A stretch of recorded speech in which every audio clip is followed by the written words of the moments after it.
A partial U.S. government shutdown is now underway, though officials expect it may be short-lived. The shutdown began after lawmakers failed to pass a funding bill before Friday's deadline. While the Senate did approve a funding deal just in time, that agreement still needs to pass the House of Representatives. The House is not expected to vote until Monday, leaving parts of the federal government unfunded in the meantime.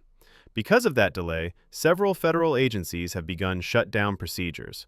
Essential services are continuing, but many government operations have slowed or paused entirely. For hundreds of thousands of federal employees, this means uncertainty, furloughs, or working without pay until funding is restored.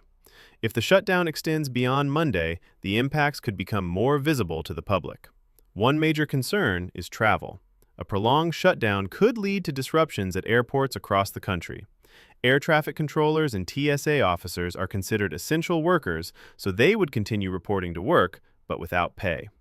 In past shutdowns, this has led to staffing shortages, increased wait times at security checkpoints, and flight delays as employees struggle to balance work with financial stress.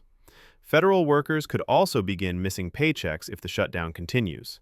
Many families rely on those regular paychecks to cover rent, groceries, and other essentials. Although workers are typically paid retroactively once the government reopens, that back pay doesn't help with immediate expenses. Lawmakers say they remain optimistic that the shutdown will be brief.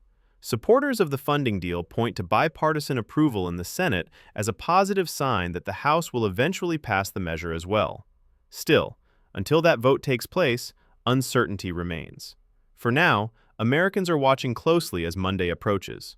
If the House approves the funding deal, the shutdown could end quickly with limited long-term impact. If not, the consequences could grow, affecting travelers, federal employees, and government services nationwide.